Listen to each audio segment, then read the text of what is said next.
Hello students, आज हम बात करेंगे इलेवेंथ कॉमर्स के सब्जेक्ट अकाउंट्स की।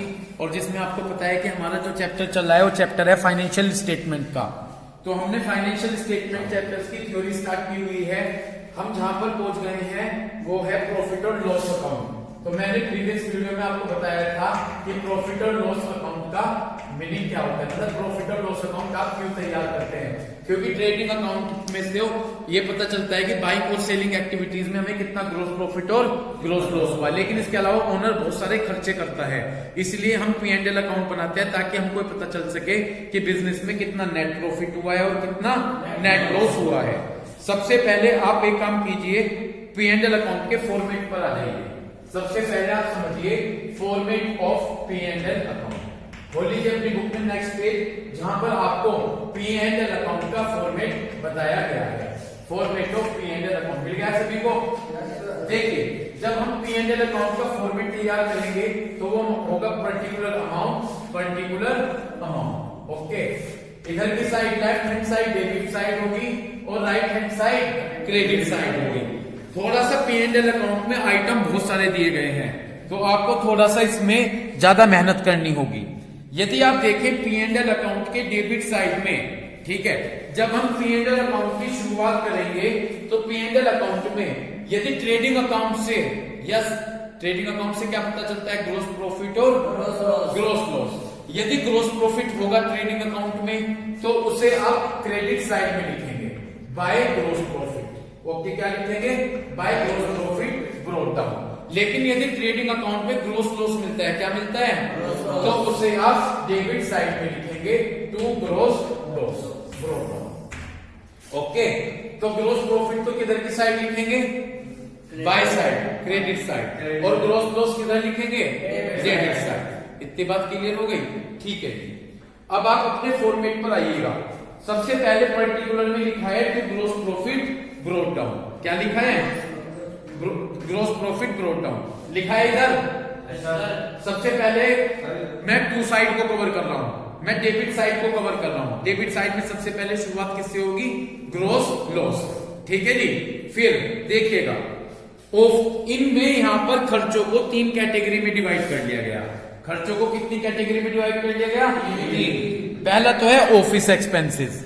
एक बात और कहूंगा, इधर सुनिए, इधर तो सारे एक्सपेंसेस लिखे जाएंगे, इधर सारी इनकम लिखी जाएंगी, इधर सारे और इधर इनकम। एक्सपेंसेस को तीन कैटेगरी में डिवाइड कर दिया, ऑफिस एक्सपेंसेस, सेलिंग और डिस्ट्रीब्यूशन एक्सपेंसेस और मिसलेनियस एक्सपेंसेस। सबको दिख गया फॉर्मेट जहां पर है। तो इन्होंने खर्चों को कितनी कैटेगरी में डिवाइड कर दिया, तीन, ऑफिस एक्सपेंसेस, सेलिंग और डिस्ट्रीब्यूशन एक्सपेंसेस और मिसलेनियस एक्सपेंसेस। पहले देखिए ऑफिस एक्सपेंसेस में क्या क्या आ जाएगा।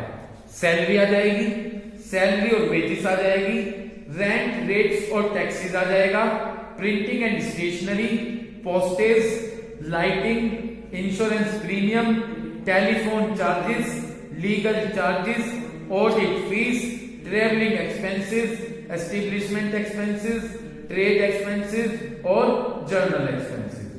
ये सभी अगर आ गए तो ये ऑफिस एक्सपेंसेस है। तो खर्चों को कितनी कैटेगरी में डिवाइड किया आपने, तीन, ऑफिस एक्सपेंसेस, सेलिंग और डिस्ट्रीब्यूशन एक्सपेंसेस और मिसलेनियस एक्सपेंसेस। यदि मैं बात करूं ऑफिस एक्सपेंसेस की, तो ऑफिस एक्सपेंसेस में जितने भी एक्सपेंसेस हैं वो सब किस कैटेगरी में कवर हो जाएंगे, ऑफिस। लेकिन जब आप P&L अकाउंट बनाओगे आपको ये नहीं लिखना ऑफिस सेलिंग, आप तो लिखते चले जाओगे। लेकिन इन्होंने बताया कि ये एक्सपेंसेस ऑफिस एक्सपेंसेस की कैटेगरी में आते हैं, समझ गए। अब मैं बात करता हूं सेलिंग और डिस्ट्रीब्यूशन एक्सपेंसेस की।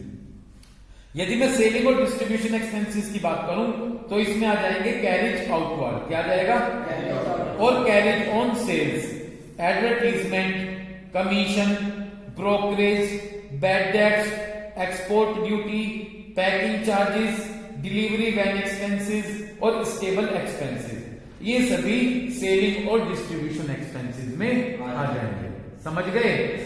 Third, miscellaneous expenses.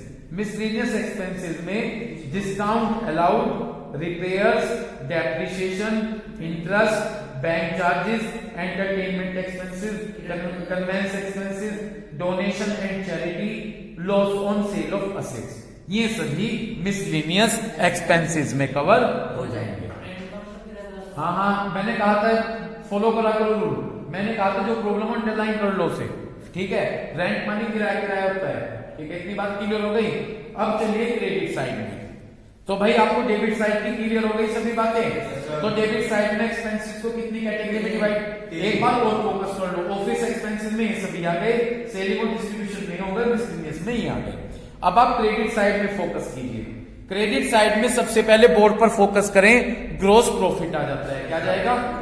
ठीक। उसके बाद जितनी भी इनकम होंगी, क्या बता रहा हूं मैं, जितनी भी इनकम होंगी वो सब यहाँ पर जितने भी एक्सपेंसेस हैं वो सभी यहाँ पर, और जितनी भी इनकम है वो सब क्रेडिट।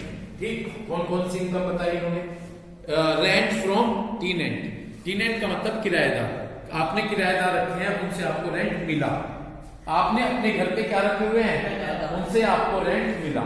Okay, rent credit. ठीक। डिस्काउंट रिसीव, ठीक, और या तो डिस्काउंट रिसीव होगी या डिस्काउंट क्रेडिट होगी। Commission receive, interest on investment, dividend on shares, bad debts recovered. Bad debts recover का मतलब समझिए, हमारा किसी ने पैसा नहीं दिया था लेकिन बाद में उसने हमारा पैसा दे दिया, तो बैड डेट्स रिकवर्ड। ठीक है जी। Profit on sale of fix assets, income from other sources, miscellaneous income. ठीक। ये सभी आइटम हम लिखेंगे, ये हमारी इनकम होंगे। अब यदि इनकम साइड का टोटल ज्यादा होगा तो इधर नेट प्रॉफिट बचेगा। इधर क्या बचेगा? Net profit. और यदि एक्सपेंसेस इधर का टोटल ज्यादा होगा तो वहां पर नेट लॉस बचेगा। क्या बचेगा? Net loss. ये है जी आपका P&L अकाउंट का फॉर्मूला। उम्मीद है क्लियर हो गया होगा। ठीक। पहले पेज पर आ जाइए। पहले पेज पर है हमारा इंपोर्टेंस ऑफ प्रॉफिट और लॉस अकाउंट। मेरा नेक्स्ट टॉपिक है importance of profit and loss account. Importance and of profit और लॉस अकाउंट। स्टार्ट करें। प्रॉफिट और लॉस की क्या इंपोर्टेंस है? फर्स्ट पॉइंट आइए। ठीक।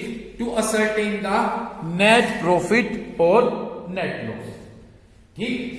P&L अकाउंट मिला कि क्या? मिल गया। पेज नंबर मेरी बुक में 21.13 है। To ascertain the net profit और net loss, a trading account only disclose the gross profit earned as a result of trading activity.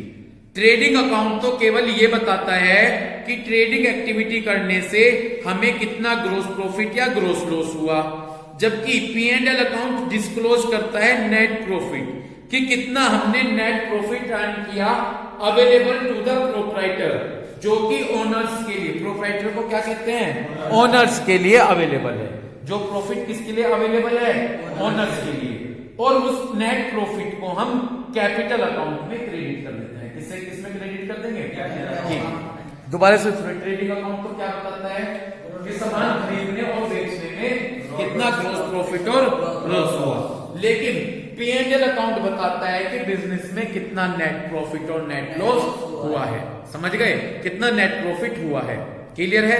और नेट प्रॉफिट हम कैपिटल अकाउंट में क्या कर देंगे? क्रेडिट। अगर नेट लॉस होगा तो कैपिटल अकाउंट में डेबिट कर देंगे, माइनस कर देंगे। नेट प्रॉफिट होगा तो कैपिटल में क्या कर दोगे? प्लस। और नेट लॉस होगा तो कैपिटल में क्या कर दोगे? माइनस कर दोगे। समझ गए क्या? ठीक।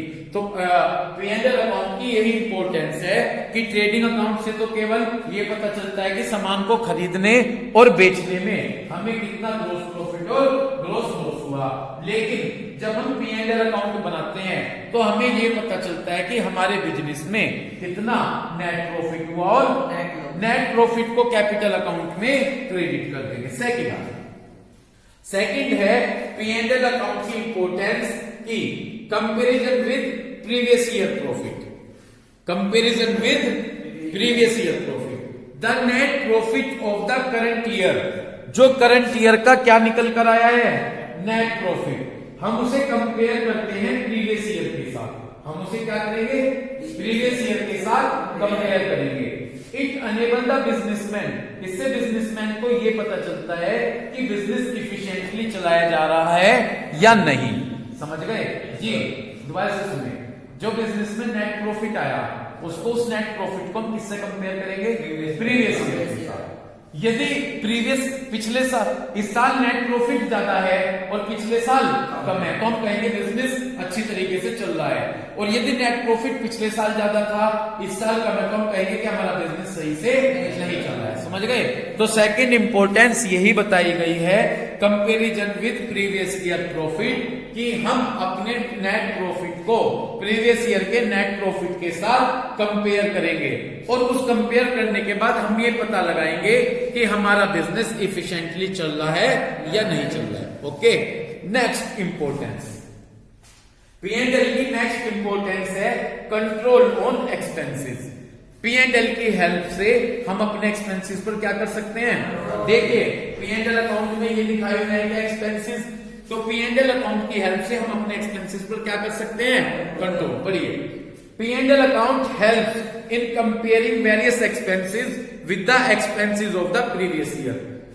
P&L अकाउंट की हेल्प से हम डिफरेंट एक्सपेंसेस को प्रीवियस ईयर के एक्सपेंसेस से क्या कर सकते हैं? कंपेयर। यस, P&L अकाउंट में क्या लिख रखे हैं? इस साल जितने एक्सपेंसेस होंगे हम उनको पिछले साल के एक्सपेंसेस से क्या कर सकते हैं? कंपेयर कर सकते हैं। Also the percentage of each individual expenses, और हर एक एक्सपेंसेस की, इंडिविजुअल एक्सपेंसेस के नीचे अंडरलाइन कर लो, इंडिविजुअल एक्सपेंसेस का मतलब है हर एक एक्सपेंसेस की हम हर एक एक्सपेंसेस की परसेंटेज निकालेंगे नेट प्रॉफिट के साथ। ठीक है, और हर एक एक्सपेंसेस की क्या निकाल लोगे? नेट प्रॉफिट के साथ। And compare with the similar, और हम उसको कंपेयर करेंगे किसके साथ? प्रीवियस ईयर के रेशो के बाद, जिससे हमें पता चलेगा कि वाकई, जिससे हम अपने अननेसेसरी एक्सपेंसेस पर कंट्रोल कर सकते हैं। तो हर एक एक्सपेंसेस की किससे परसेंटेज निकाल लो? नेट प्रॉफिट से, और निकालने के साथ उनके पिछले साल के डेटा के साथ कंपेयर करो, जिससे हमें पता चलेगा कि जो अननेसेसरी एक्सपेंसेस हैं हम उन पर क्या कर सकते हैं? कंट्रोल कर सकते हैं। एक बात जल्दी से पढ़ लो, बहुत P&L अकाउंट इसलिए बनाया जाता है ताकि हम अपने एक्सपेंसेस को किसके साथ कंपेयर करें? प्रीवियस ईयर एक्सपेंसेस के साथ कंपेयर करें। समझ गए? Also the percentage of each individual expenses, हम हर एक इंडिविजुअल एक्सपेंसेस, इंडिविजुअल का मतलब अलग अलग एक्सपेंसेस की क्या निकालते हैं? परसेंटेज कैलकुलेट करते हैं। ठीक है जी, किसके साथ? नेट प्रॉफिट के साथ, और फिर उनको पिछले सालों के साथ कंपेयर करेंगे, जिससे मैनेजमेंट को यह पता चल जाता है कि यदि कोई अननेसेसरी एक्सपेंसेस है तो हम उन पर क्या कर सकते हैं? कंट्रोल कर सकते हैं। ओके, नेक्स्ट इसकी इंपॉर्टेंस है किसकी? प्रॉफिट और लॉस की। Helpful in the preparation of balance sheet. ठीक है, P&L किस चीज को बनाने में हमारी हेल्प करता है? बैलेंस शीट को। A balance sheet can only be prepared after ascertaining the net profit. एक बैलेंस शीट तभी प्रिपेयर हो सकती है जबकि हमको क्या पता चल जाए? Net profit. और नेट प्रॉफिट का पता हमें किससे चलता है? P&L अकाउंट से।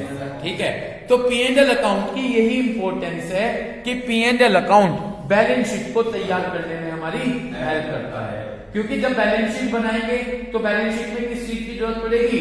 नेट प्रॉफिट की। और नेट प्रॉफिट हमें कहां से मिलता है? नेट प्रॉफिट हमें मिलता है P&L अकाउंट से। ओके, तो यही P&L अकाउंट की इंपॉर्टेंस है कि P&L अकाउंट से बैलेंस शीट बनाने में हमें हेल्प मिलती है। ठीक है जी, बस आज हम यहीं पर स्टडी करेंगे। तो स्टूडेंट्स, आज हमने अपनी 3 वीडियो में स्टडी किया फाइनेंशियल स्टेटमेंट, जिसमें हमने पहले स्टडी किया कि फाइनेंशियल स्टेटमेंट होता क्या है।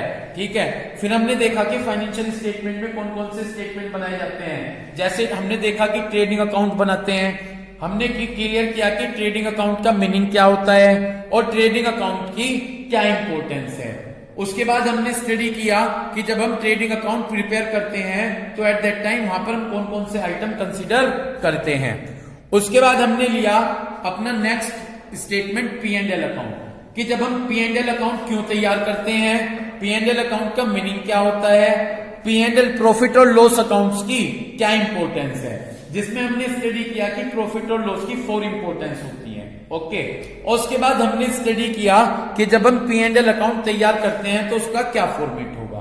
ये सभी चीजें आज हमने स्टडी की। उम्मीद करता हूं कि इन सभी वीडियोस को देखकर आप इन कंसेप्ट को बड़े अच्छे से क्लियर करेंगे। Thank you.